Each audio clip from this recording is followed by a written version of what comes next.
the African Union chairperson office is going to receive a new representative. The race is in between Raila Amolo Odinga, a candidate from Kenya, and Muhammad Ali from Djibouti. Yes. Which way? You see, this race, it is like a two-horse race. Yes. It is between the Kenya and the Djibouti guy. So these two people are going to compete, and they are from the same region, East Africa.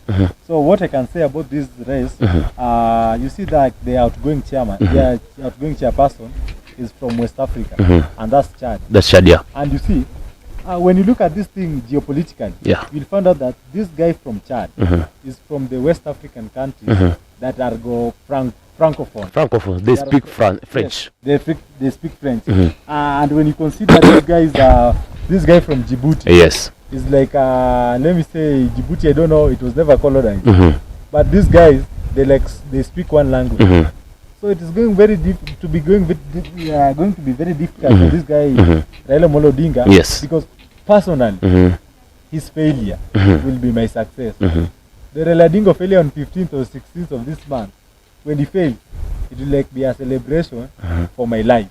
Because these are the people who are sabotaging our country. They are the political class who are they are putting their self-interest first. Yes, and that's why Raila Amolo Odinga is in AU. It is going to be a very tough race, and I'm very sure Raila Amolo Odinga is going to lose. Whether Kasongo likes it or not, whether the president supposed him or not, the guy is going to fail. And the figures are speaking out for itself. Yes. We have seen some data online trying to put Raila ahead. We have seen some also data trying to put the other Djiboutian ahead. But when we come to the fact, we found out like the other candidate is from the Muslim society, and when it comes to the Muslim society, they do their thing in unity. Exactly. When you're speaking about the francophones, we're also finding out like they are highly looking at that the geographical support is also drumming up for the Djiboutian candidate. Yes. And we're speaking about the French-speaking countries. You find like they are mostly in West Africa. Is he going to gain this favor and make sure that he's clinching that seat? Whatever I said is what I'm going to repeat. Raila Amolo Odinga is going to come second or third. You can never beat someone after the Madagascar guy. Yes. You cannot be someone who want to lead Africa when your country is conducting abductions and the state that is sponsoring your bid are the ones conducting the abductions. Even these people who are outside this country, they are seeing whatever is happening. The politics we are doing here, they are seeing whatever is happening in this country. The economy is not doing well. The abductions are going on.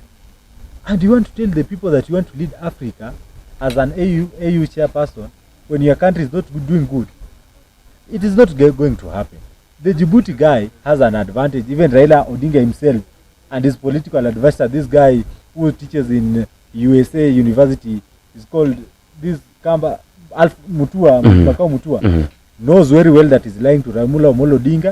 Raila is going to fail, and these are things that these people cannot tell him, because you cannot be voted for when you support things like finance bill, when it's going to be overthrown, and you're saying that there's no problem with finance bill. Can never happen. And you bring your people to be a finance minister, and then you want to go and head the AU. No, those people are not going to vote for you. You can only be voted for someone like Museveni because your interests are at par. Speaking about Museveni, now we tackling this issue, looking at Goma effect, now in perspective to AUC. Are those people trying to realign afresh, trying to realign their interest and support? Because we are finding out like we have the nations that initially had their support for Raila Amolo Odinga, but now because of the interest that Kenya is going to take in support of the Goma crisis, is it going to bring an impact on who is going to vote for Raila and who are trying also to realign their interest and support for the other Djibouti candidates? If you put the Goma thing in the AU chairman, AUC post, you'll find that it comes in two ways. The dictators will come together to get the resources from AU. Are you getting my point? The all right. Will come together. But leaders will also come from the other side.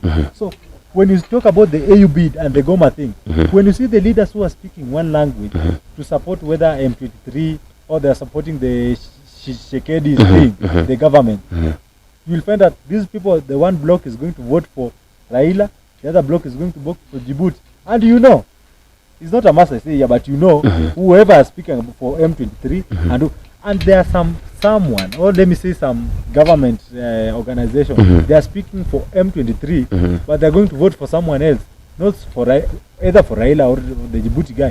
That one now comes for the personal interest where the Goma war is going on. Yes, that's personal for the government and for the president himself. Yeah.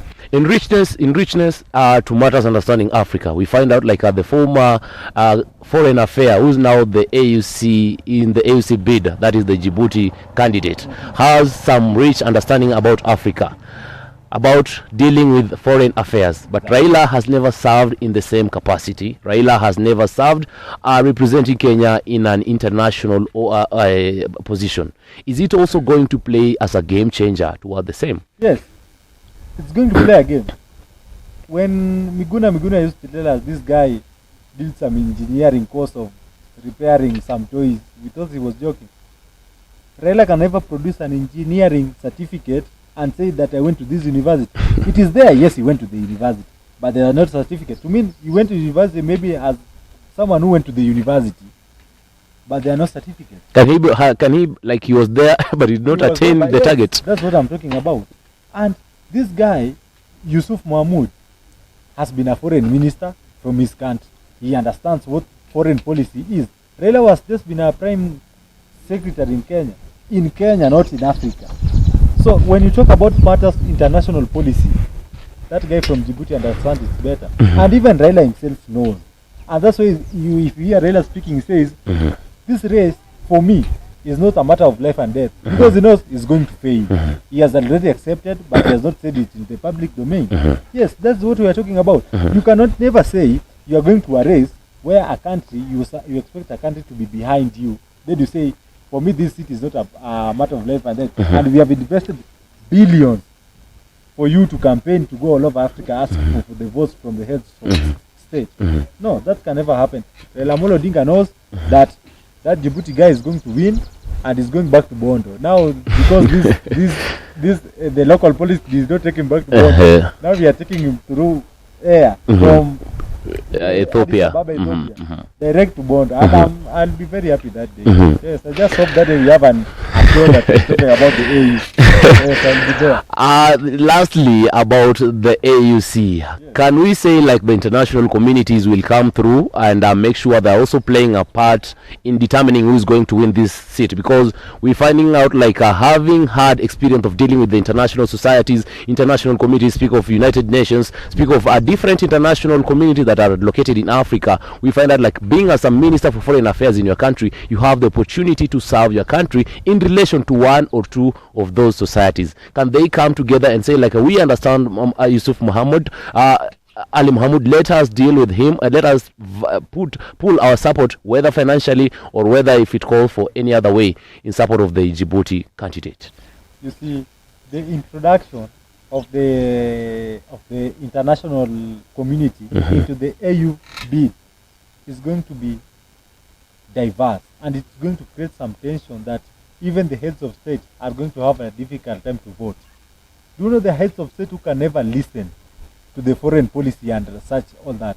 They don't want to hear about that. Whatever they want to hear is about Africans, speaking for Africans and by the Africans themselves.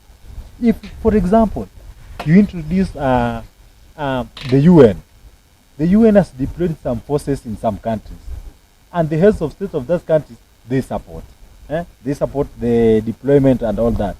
But in such countries, let me say, for example, if I take, let me take Tanzania.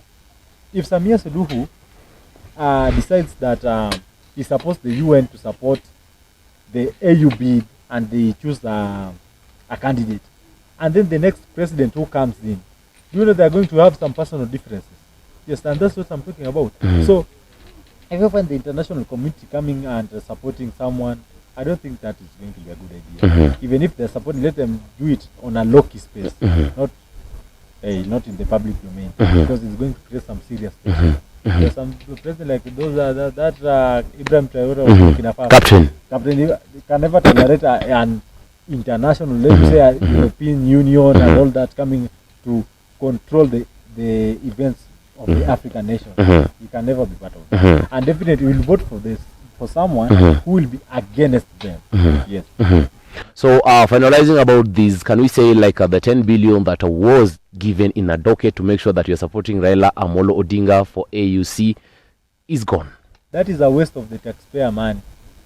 The money that is supposed to make sure that the SHA functions, the money that is supposed to make sure that the university funding model is abolished. We go back to the what was the wrong with initial? Yes, was to make sure this CBC is something. 844 was working very well. You see the development and infrastructures in Kenya. This 10 billion can do a lot of work with that. The renovation of the Jomo Kenyatta International Airport that was supposed to be done by Adani. The same money could have done the same job.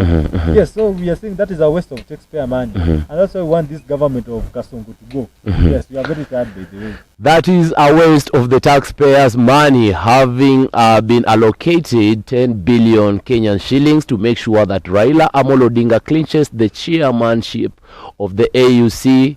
The 10 billion is gone. Musa Akungu puts it clearly in the public domain, having made sure that Raila Amolo Odinga is going successfully, but Akungu says he's going to fail terribly. That is it. We are here. We are just taking a break. This is M04 TV. I'm Vincent Okinda. Subscribe.